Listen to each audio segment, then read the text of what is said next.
नमस्कार दोस्तों, VK knowledge electrical में आप सभी का स्वागत है। दोस्तों, टेक्निकल एल पर प्री रिजल्ट कब आएगा, मेंस का एग्ज़ाम कब होगा, आंसर की का क्या हुआ, 13 जून को जो हमारा प्रदर्शन है उसका क्या होगा।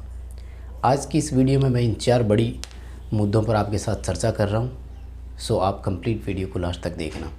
आई होप आप कई सारी चीज़ें समझेंगे, कई सारी चीज़ें क्लियर हो जाएगी। आंसर की अगर नहीं आती है तो आप उसे कैसे प्राप्त कर सकते हैं, उस पर भी हम एक चर्चा करेंगे। आंसर की आए, इसके लिए भी हमें प्रयास करना है। सो हम इन्हीं चीज़ों पर आज आपके साथ बात करने आए हैं। काफ़ी चीज़ें हैं, आपकी क्लियर हो जाएगी, पहले से भी क्लियर हो चुकी होगी, क्योंकि हर दिन अब आप सब ट्विटर पर एक्टिव हो तो ट्विटर से ही हमें चीज़ें पता लग जाती है। क्योंकि जितने भी मीडिया कवरेज है वो आजकल ट्विटर पर टेक्निकल हेल्पर को पूरी तरह से कवर कर रहा है, तो कई चीज़ें वहाँ से सामने आ जाती है। आइए दोस्तों, सबसे पहले बात कर लेते हैं प्री के रिज़ल्ट के बारे में। माय डियर, लगभग अनाउंस हो चुका है रिज़ल्ट, यूँ समझ लीजिए। अब मुझे तो डर इस बात का है कि कहीं जो हमारा वो प्रदर्शन है उससे पहले रिज़ल्ट ना आ जाए, क्योंकि अगर रिज़ल्ट पहले आ जाता है ना तो पद बढ़ने की संभावना कम हो जाएगी। लेकिन हम प्रयास करेंगे तो ये है ना कि कुछ ना कुछ तो हमें ज़रूर मिलेगा। प्री का रिज़ल्ट जो है माय डियर, वो इसी महीने का बोल रहे हैं, यानी पूरी संभावना है कि जून 2022 में ही आपका रिज़ल्ट आएगा प्री का। अब उन्होंने ये कहा है कि प्री का रिज़ल्ट हम इसलिए दे रहे हैं क्योंकि हमें मेंस का एग्ज़ाम जल्दी लेना है। मेंस का एग्ज़ाम जल्दी क्यों लेना है? क्योंकि हमारे पास मेन पावर की कमी है। हम तो कब से बोल रहे हैं कि राजस्थान विद्युत विभाग में मेन पावर की कमियां हैं। हम खुद कह रहे हैं कि पिछले 4 साल से कोई भर्ती नहीं हुई। न्यूज़पेपर में आ रहा है कि हज़ारों पद खाली पड़े। न्यूज़पेपर में आ रहा है कि एक एग्जिस्टिंग एम्प्लॉय जो है उस पर वर्क बर्डन कितना है, ये रोज़ न्यूज़पेपर में आता है। तो क्यों आप उस मेन पावर को मात्र 1512 पदों तक ही सीमित कर रहे हैं?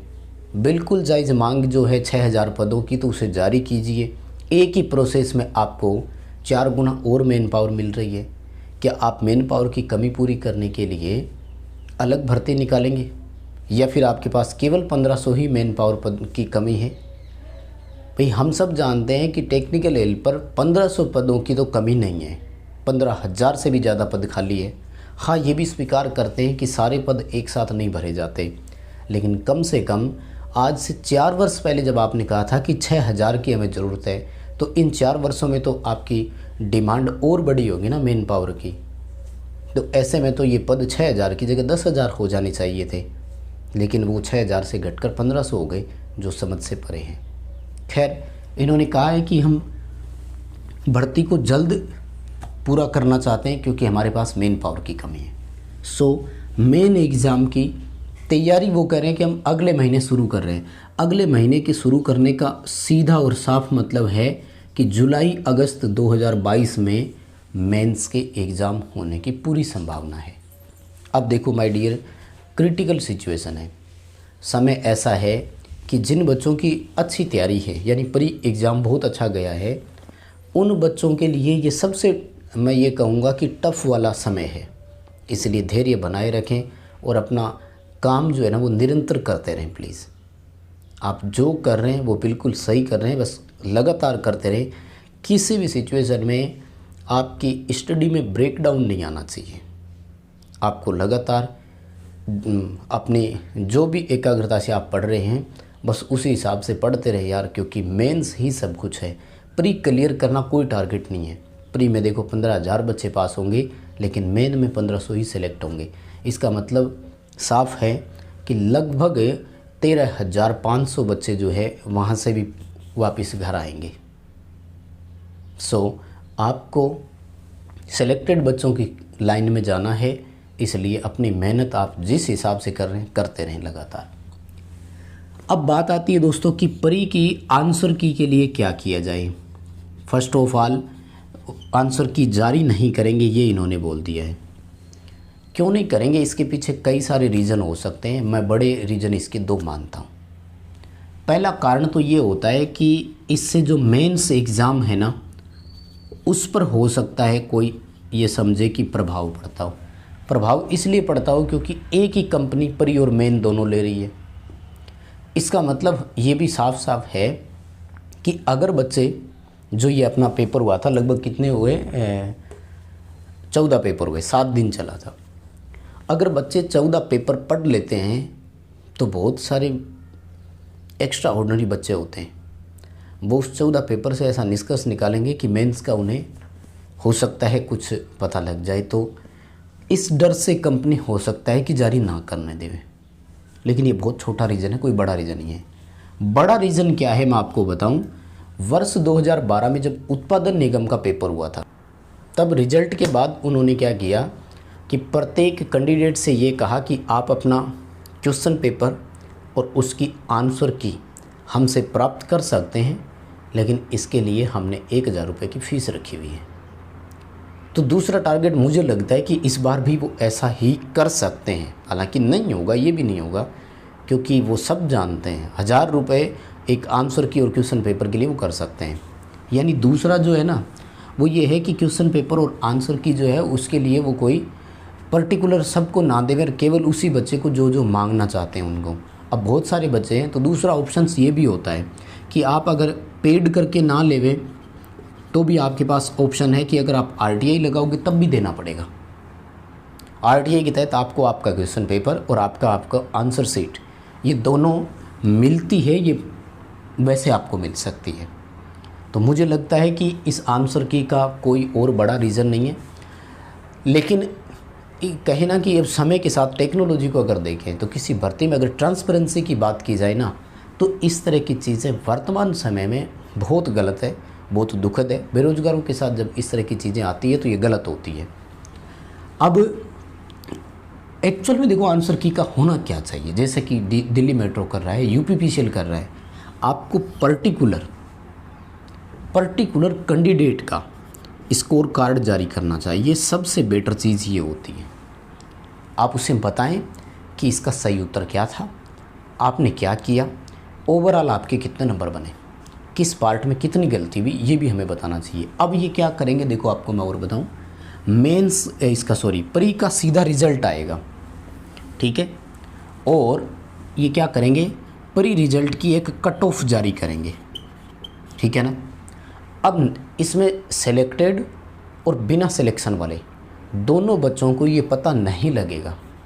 सिलेक्शन वाले को ये पता नहीं लगेगा कि मैं कितने नंबर से सिलेक्शन हुआ है, उसके भी नंबर नहीं बताए जाते। और जो बच्चे सेलेक्ट नहीं हुए उन्हें भी ये नहीं पता लगेगा कि मैं कितने नंबर से बाहर हुआ। ये रिसेंटली जो खैर ये जो कंपनी है ये तो सातवत कंपनी है। इससे पहले अभी उत्पादन निगम में कई सारी भर्तियां हुई है, तो IBPS ने एग्ज़ाम करवाए थे। ये इनकी मोनोपोली रहती है, हमेशा ये कभी आंसर की जारी नहीं करते। अब ये क्या करते हैं, कट ऑफ जारी करते हैं, और जब फाइनल डॉक्यूमेंट वेरिफिकेशन होने के बाद ज्वाइनिंग वाली लिस्ट आती है ना, उसमें ये क्या करते हैं कि जो सेलेक्टेड कैंडिडेट होते हैं ना उनका स्कोर बताते हैं कि आपका स्कोर इतना था, फाइनल जब सेलेक्ट हो जाते हैं उसके बाद। लेकिन जो अनसेलेक्टेड बच्चे थे ना उनको बाद में भी स्कोर नहीं दिखाया जाता है, उनको पता ही नहीं लगता है कि मैं कितने नंबर से सिलेक्शन नहीं ले पाया, कट ऑफ कितनी थी और मैं कहाँ बाहर रह गया। ये IBPS की रणनीति है। विद्युत विभाग में अभी LDC, जूनियर अकाउंटेंट, ये जितनी भी भर्तियाँ हुई है इन सब में ऐसा ही किया है। हमारे सातवत कंपनी एग्ज़ाम ले रही है टेक्निकल हेल्पर के, तो सातवत ने लास्ट टाइम क्या किया था, लास्ट टाइम ये किया था कि क्वेश्चन पेपर जारी किया था। हालांकि पर्टिकुलर बच्चे का उन्होंने जारी नहीं किया था कि आपके कितने सही हुए कितने गलत हुए, बच्चे का स्कोर कार्ड जारी कर दिया और क्वेश्चन पेपर की आंसर की जारी कर दी। तो ये भी ठीक है, हमें एक्सेप्ट है, कोई प्रॉब्लम नहीं होगी। हालांकि पर्टिकुलर बच्चे का स्कोर कार्ड जारी होना चाहिए ताकि उसे पता लगे कि मैंने कौन सा गलत किया, इससे ये पता लग सकता है। अब डिपार्टमेंट का ये कहना है कि हम मेंस एग्ज़ाम जो होगा ना उसकी आंसर की जारी करेंगे।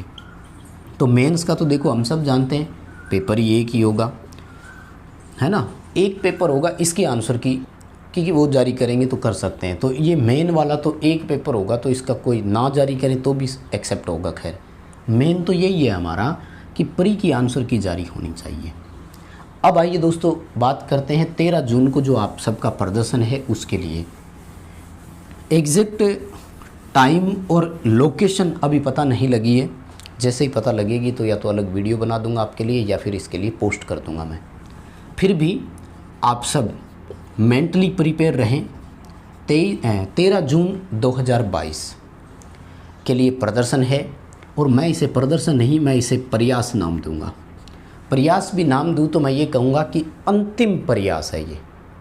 इसके बाद पद बढ़ोतरी के लिए कोई आंदोलन, कोई मांग, कोई प्रदर्शन ना तो करने में फ़ायदा है और ना ही कभी होगा। ये विद्यार्थियों द्वारा विद्यार्थियों के लिए किया जाने वाला अंतिम प्रयास है। जितने भी बेरोज़गार है, जितने भी साथी ये चाहते हैं कि पदों की संख्या में बढ़ोतरी हो, जितने भी ये चाहते हैं कि हम भी सिलेक्शन लिस्ट में आए, तो प्लीज़ वो अपना सर्वस्व यहाँ पर देवें और अंतिम प्रयास में अपना सहयोग देवें।